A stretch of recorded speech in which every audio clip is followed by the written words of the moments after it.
നമ്മുടെ പ്രാചീന സംസ്കാരത്തിൻ്റെയും ആചാരങ്ങളുടെയും അനുഷ്ഠാനങ്ങളുടെയും ഒക്കെ ഭാഗമായി കേരളത്തിലെ ക്ഷേത്രങ്ങളിൽ അവതരിപ്പിച്ചു വരുന്ന കലാരൂപമാണ് പടയണി. പടയണിയുടെ വിവിധ അവതരണ രീതികളെക്കുറിച്ചും പടയണി എന്ന കലാരൂപം ജന്മമെടുക്കാനിടയായ ഐതിഹ്യ കഥയെക്കുറിച്ചുമൊക്കെയാണ് ഇന്നത്തെ വീഡിയോയിൽ പറയുന്നത്. പടയണിയുടെ കഥയിലേക്ക്. ദുഷ്ടശക്തികൾക്കെതിരെയുള്ള പടയൊരുക്കം എന്ന അർത്ഥത്തിൽ തന്നെയാണ് ഈ കലാരൂപത്തിന് പടയണി എന്ന പേര് ലഭിച്ചത്.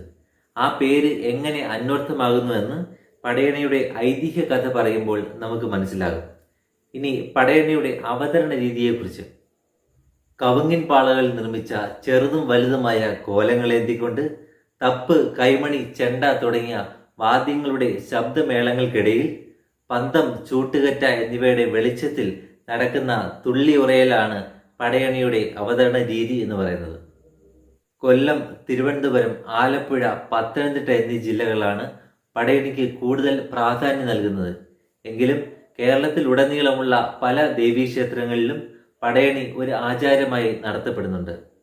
പ്രധാനമായും 3 തരം കോലങ്ങളാണ് പടയണിയുടെ ഭാഗമായി കലാകാരന്മാർ കെട്ടുന്നത്. മാടൻ കോലം, മറുതാക്കോലം, കാലാരിക്കോലം എന്നിവയാണ് ഇവ. രാത്രിയോടും ഇരുട്ടിനോടുമുള്ള ഭയം ഇല്ലാതാക്കാൻ വേണ്ടി മാടൻ കോലവും, സാംക്രമിക രോഗങ്ങൾ അതായത് വസൂരി പോലെയുള്ള സാംക്രമിക രോഗങ്ങളിൽ നിന്നുള്ള സംരക്ഷണത്തിനായി മറുതാക്കോലവും, സന്താന സൗഭാഗ്യത്തിനായി കാലാരിക്കോലവും കെട്ടുന്നു. ഭദ്രകാളി പ്രീതിക്കായി ക്ഷേത്രങ്ങളിൽ നടത്തിവരുന്ന പടയണിയുടെ ഐതിഹ്യ കഥയിലേക്ക്. അസുര ചക്രവർത്തിയായ ദാരികൻ മഹാശക്തനും എന്നാൽ തികഞ്ഞ അഹംഭാവിയുമായിരുന്നു. ദാരികനെ അടക്കി നിർത്താനാകാതെ, ദാരികനെ നിലയ്ക്ക് നിർത്താനാകാതെ ദേവന്മാർ കുഴങ്ങി. അങ്ങനെ മഹാവിഷ്ണുവിന്റെ നിർദ്ദേശപ്രകാരം ദേവന്മാർ പരമശിവനെ പോയി കാണുകയും ദാരികനെ വധിക്കാമെന്ന് പരമശിവൻ ദേവന്മാർക്ക് വാക്കുകൊടുക്കുകയും ചെയ്തു. തന്റെ 3-ാം കണ്ണിൽ നിന്ന് ജന്മമെടുത്ത ഭദ്രകാളിയെയാണ് പരമശിവൻ ദാരിക നിഗ്രഹത്തിനായി നിയോഗിച്ചത്.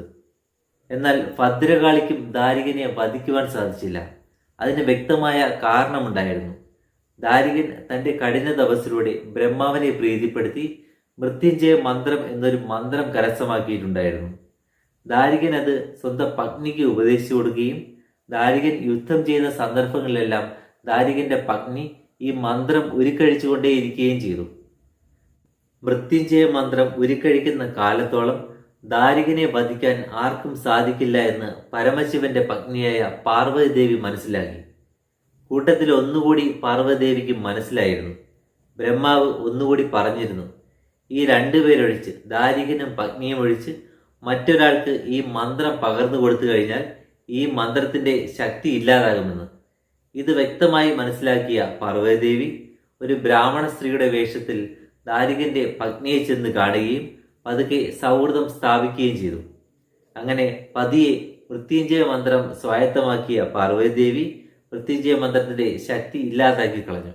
അങ്ങനെ വീണ്ടും ഭദ്രകാളി ദാരികനെ എതിരിടാനെത്തി. ഇത്തവണ ഭദ്രകാളിയോട് എതിരിട്ട് നിൽക്കാൻ ദാരികനായില്ല. ഭയന്നോടിയ ദാരികൻ പാതാളത്തിൽ അഭയം പ്രാപിച്ചു. ദാരികനെ പിന്തുടർന്ന് പാതാളത്തിലെത്തിയ ഭദ്രകാളി ദാരികന്റെ തലയറക്കുകയും അങ്ങനെ ദാരികനെ വധിക്കുകയും ചെയ്തു. ദാരികന്റെ വധത്തോടുകൂടി കാര്യങ്ങളെല്ലാം നേരെയായെന്ന് വിചാരിച്ച ദേവന്മാർക്കും പരമശിവനുമെല്ലാം തെറ്റി. ദാരികനെ വധിച്ച് ദാരികന്റെ രക്തത്താൽ രക്താഭിഷേകം നടത്തിയ ഭദ്രകാളിയുടെ കോപം അവിടെ കൊണ്ടൊന്നും തീർന്നില്ല. ഭദ്രകാളിയുടെ കോപം ഈ രീതിയിൽ തുടർന്നു കഴിഞ്ഞാൽ ലോകത്തിന് അത് ആപത്താണ് എന്ന് പരമശിവന് മനസ്സിലായി. അങ്ങനെ ഭദ്രകാളി പോകുന്ന വഴിയിൽ പരമശിവൻ മാർഗതടസ്സം സൃഷ്ടിച്ചുകൊണ്ട് കിടന്നു നോക്കിയെങ്കിലും അതൊന്നും ഭദ്രകാളിയുടെ കോപം ശമിപ്പിക്കാൻ പര്യാപ്തമായിരുന്നില്ല. ഒടുവിൽ മറ്റ് വഴികളില്ലാതെ പരമശിവൻ തന്റെ മകനായ മുരുകനെ ഭദ്രകാളിയുടെ കോപം ശമിപ്പിക്കാനായി നിയോഗിച്ചു.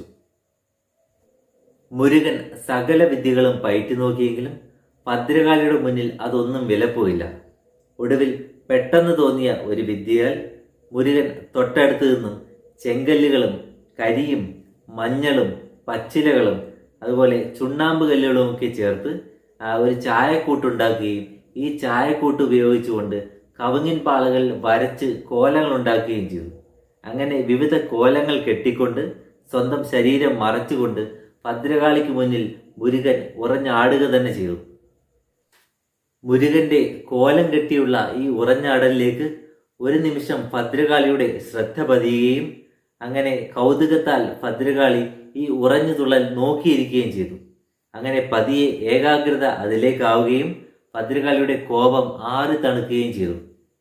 ഈ ഒരു സംഭവത്തെ അനുസ്മരിപ്പിക്കാനാണ് പടയണിക്കോലങ്ങൾ കെട്ടിയാടുന്നത് എന്നാണ് ഐതിഹ്യം പറയുന്നത്. നമ്മുടെ സംസ്കാരത്തിൻ്റെ ഭാഗമായ ഇത്തരം ആചാരങ്ങളും അനുഷ്ഠാനങ്ങളും കലകളുമൊക്കെ തീർച്ചയായും സംരക്ഷിക്കപ്പെടേണ്ടത് തന്നെയാണ്, അത് ഏത് മതവിഭാഗമാണെങ്കിലും. അപ്പോൾ ഈ രീതിയിൽ ചിന്തിക്കുന്ന ഒരു കൂട്ടം ചെറുപ്പക്കാരുടെ ശ്രമഫലമായി കൊല്ലം കൊട്ടാരക്കര അന്നൂർ എന്ന പ്രദേശത്ത് കാലങ്ങളായി നടത്തിവരുന്ന അന്നൂർ പടയണിയുടെ ദൃശ്യങ്ങളിലേക്ക്.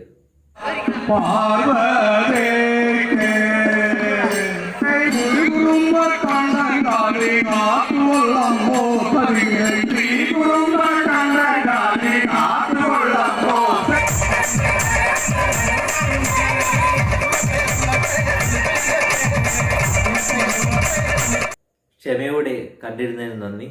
മറ്റൊരു ഭാഗത്തിൽ കാണാം. Thank you.